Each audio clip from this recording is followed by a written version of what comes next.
Welcome to The Explainer. Today, we are diving headfirst into the intricate, seriously shadow-drenched mysteries of Calista Borgin and the secrets of the Selenian.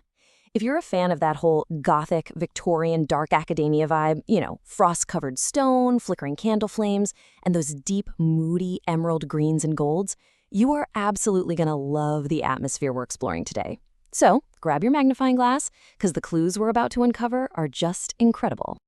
Okay, let's dive right into this. Our whole mystery centers on 11-year-old Calista Borgin. She's a Slytherin, right? But she's got this incredibly distinct look. She's small, with long, pale blonde hair and a French, but the real kicker? Her eyes. Her left eye is ice blue, and her right eye is pitch black. Totally mismatched. But it's not just her appearance. She actually possesses these rare psychic abilities that are intimately tied to ancient magic. And that matters immensely. In this universe, ancient magic is totally unpredictable and tied to these massive forgotten legacies. So, what exactly happens when that kind of dormant power finally awakens? Let's trace the evidence. Which brings us to Section 1, the Frozen Courtyard Code. All right, I want you to picture this as the very first phase of our detectives' board. The inciting incident kicks off smack in the middle of a freezing, snow-covered Hogwarts courtyard. First off, Callista's unique magic causes this frozen stone fountain to literally crack wide open, no warning. Second, right there inside the fractured stone, a hidden parchment is revealed. And third, Calista and her classmates, the ever-calm Theodore Knotts and the Folly sisters, Serena and Octavia, they somehow manage to decode these weird, unfinished sentences written on it. It's this brilliant sequence that just yanks us right into the puzzle. Now, what's really interesting about this is the grooved symbol. While they're examining the parchment, they find this super mysterious oval mark just repeating in the margins. I want you to mentally pin this right to the center of our detective board, okay? Because this symbol is our red thread. We are going to be tracking this thing throughout the entire explainer. It's basically the visual anchor for all the ancient magic unraveling around Calista. It's a massive hint that whoever hid this parchment left a very, very specific calling card. Moving right along to Section 2, Secrets and Fractured Alliances. So as the mystery deepens, the vibe completely shifts. We go from that bright, freezing courtyard to this super dim, candlelit hidden room near the library. And this brilliantly illustrates how the group's dynamics really start to fracture. You can feel this intense psychological tug-of-war happening over Calista and the secret she's holding. On one hand, you have Theodore Knott. He's calm, neat brown hair, green eyes, but he's getting increasingly tense and protective of her. And then on the flip side, you have Octavia Folly, tall, dark hair pinned up, sharp gray eyes, and she is throwing off this extremely controlling, confident energy as she's teaching them secret spells. And the absolute climax of this tension, it boils down to a single word: special. In that dim room, Octavia reaches out and actually touches a hidden object in Callista's pocket, the Selenian, and calls her special. It's this incredibly invasive, controlling moment. Theodore immediately steps in right away to confront Octavia. And it's right then, in that exact moment of conflict, that Calista finally makes her choice.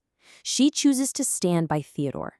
It's a huge pivot for their fragile little alliance, and it really hits home how having this kind of dangerous knowledge can totally isolate you from the people around you. All right, let's look at Section 3, Warnings and Watching Eyes. Let's map out how this builds, because the internal drama is tense enough, right? But as Calista is getting ready to leave the castle for the Christmas holidays, the external threats just start aggressively mounting. First, down in a torchlit corridor, a very composed but very controlling Professor Snape pulls her aside to warn her. Dangerous people are actively hunting for Grindelwald's wand. Heavy stuff. Then, on the Hogwarts Express, Calista spots the strange old wrist scar that a quiet, clearly stressed Theodore tries to hide. So boom, another unsettling mystery way too close to home. And finally, she gets to Borgin and Burke's, and Aurors, Kingsley Shacklebolt, and Tonks show up with grim news. Dangerous attackers from a previous incident are still roaming free. The threat level is just escalating everywhere she goes. It's a massive reminder that the echoes of past dark wizards like Grindelwald are actively seeping back into Callista's world. Just to paint the picture of this transition for you, imagine going from the snowy, isolated Hogwarts Express to this incredibly foggy King's Cross platform. Steam is just billowing everywhere around Callista's dad, Alistair Borgin. He is visibly relieved to see her, adjusting his little pince-nez glasses in the gloom. From there, they retreat into the dusty, shadow-filled interior of his antique shop. And it's so starkly contrasted with these warm, festive Christmas decorations. I mean, it is such a brilliantly eerie setting for the final revelations we're about to hit. Which takes us straight into our final phase, Section 4, Dreams, Maps, Hidden Paths. Okay, so here's where the physical clues we've been gathering and Callista's rare psychic visions finally collide in a totally spectacular way. Just picture this. Calista falls into this deeply surreal, vivid dream. We're talking floating stone platforms and glowing waterfalls, completely suspended in a starry void. It's this impossible, timeless space. And there, she sees two figures. One is a tired-looking teenage boy named Amit Thakur, wearing an old silver Ravenclaw crest. The other, a young wizard, maybe 17, in these scorch-marked red robes. His name is Randall Evergreen. And they are urgently, desperately discussing a hidden path that absolutely must not be found too soon.